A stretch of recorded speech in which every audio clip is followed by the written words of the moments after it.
So I played a JEMJR a long time ago at Guitar Center, and I took it off the wall, and I was really disappointed right off the bat. I started to strum it a little bit, and it felt kind of cheap. Sort of had this plastic toy vibe to it, and I remember the frets sticking out of the sides of the fretboard pretty bad. So I was very disappointed, and I quickly put it back on the wall. That's why I was really excited about getting this guitar, because I took it out of the box, and I started to strum it a little bit, and I could tell right away that it was already levels higher in quality than the last JEMJR I played. So this is a 2022 model made in Indonesia, and it sells for around $500. The body is made out of a wood called Meranti, and it's shaped and contoured exactly like my JEM7V. And of course it comes with the trademark monkey grip, which is kind of a divisive feature. Some people love it, some people hate it. I like it just because it's really easy to move it around, you know, when you're on stage, to take it off and put it on the stand. And like I said in other videos, it can also get you some exercise. You can use it as a kettlebell if you get desperate. The strap buttons are decent. They're not as big as I'd like them to be.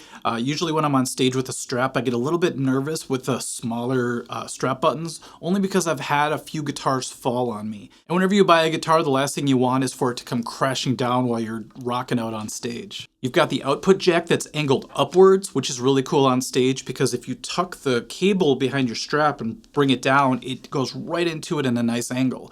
When you're sitting down, it's a little bit awkward because it sticks up like that, but you know, that doesn't bother me too much. These pickups are the Ibanez Quantum pickups, and they actually have a pretty wide spectrum of tone. So with this 5-way switch, you're going to be able to hear the huge amount of sound you can get out of this thing. So in the front pickup,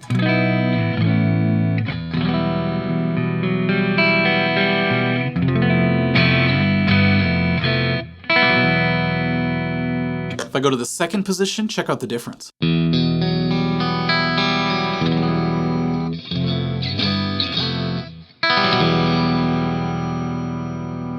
Bridge pickup.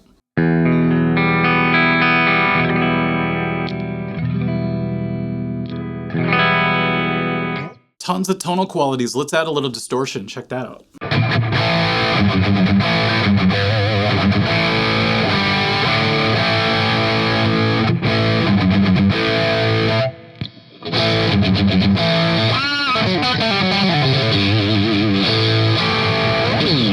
I love the strattiness of that second position. It's just such a biting tone.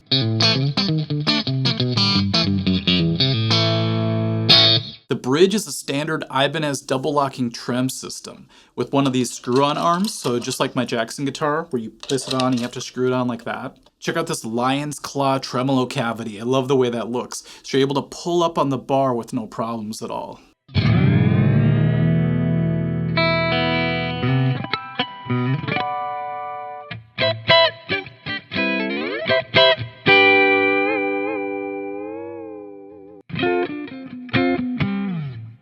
It's actually very smooth and it responds really well to even the slightest touch, so it's very sensitive. I really love the no-nonsense 2-knob configuration on these guitars, just a volume and a tone, that's all I really need. The neck is a 25.5 scale, one-piece maple neck, and it's the Wizard 3 design. The fingerboard, I always call it the fretboard, is made from a wood called jatoba. I'm learning a lot about these weird wood names lately. And it's great, it's really comparable to rosewood, and at first when it came out of the box it was a little bit dry, so I just put some lemon oil on it and it's been fine ever since. The back of the neck here feels very untreated. It feels like they sanded it down really, really well and it's smooth, but it just doesn't have that treated feel that I'm kind of used to on a lot of guitars. So necks like this usually have to go through a breaking in period where, you know, they're very susceptible to the lack of moisture or different temperature changes. But, you know, over time, all the blood, sweat, and tears that go into these necks, just kidding, just the oils in your skin, will work their way into the necks, helping it break in and settle down. This neck is extremely easy to play, like almost every Ibanez I've ever played, and it just has a really good feel all the way across. It has 24 frets, so I'm able to play all the licks from all my favorite shredders. The fingerboard inlay is the trademark Tree of Life, and I love this one because it's really just plain white with black tracing. Some guitars, they get the pearl look and all that stuff gets really fancy, but I really prefer just this real basic black and white look. Some people also complain that it could be a little confusing on stage with the stage lights hitting it with all these different patterns all around the fingerboard, but you do get used to it over time, plus you always have the side markings to help you out. And of course you have the trademark Ibanez headstock, which I love the shape of.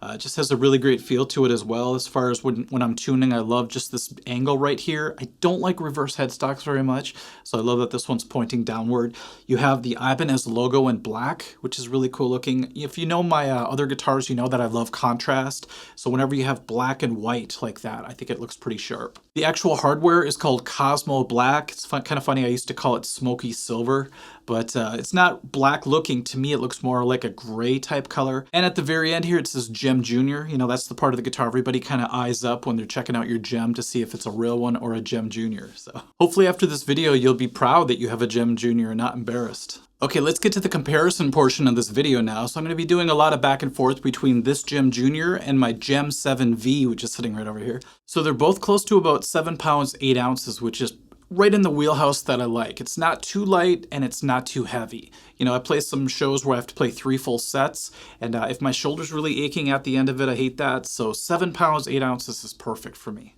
So as far as the body goes, you could tell which one's the 7V because of this decal. But this body is made out of alder wood, whereas the other one, the JEM Jr., is made out of the Meranti wood like we talked about earlier. And I talked about the strap buttons before.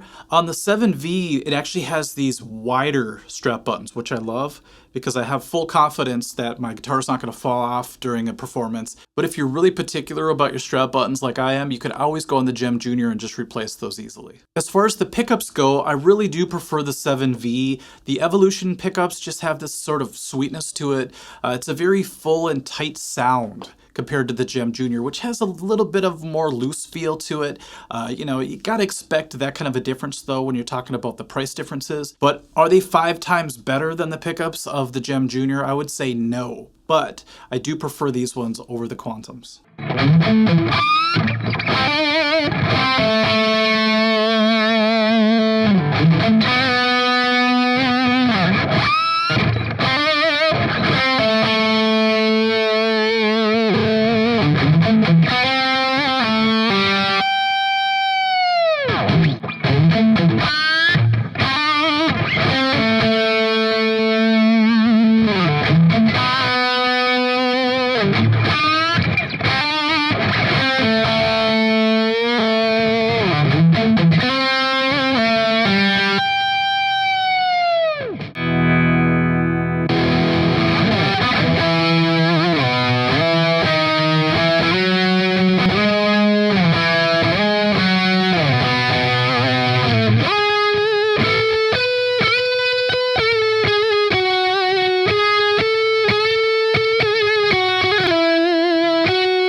What a lot of JEM Jr. owners do is they just swap out the pickups, and bam, you have the best of both worlds. You have a guitar that's pretty inexpensive, a really well-built guitar, and then you have an awesome sound, and all you had to do was replace a few pickups. As far as the trem system goes, I would have to say that the 7V edges out the Junior. Sorry for the bad dad joke.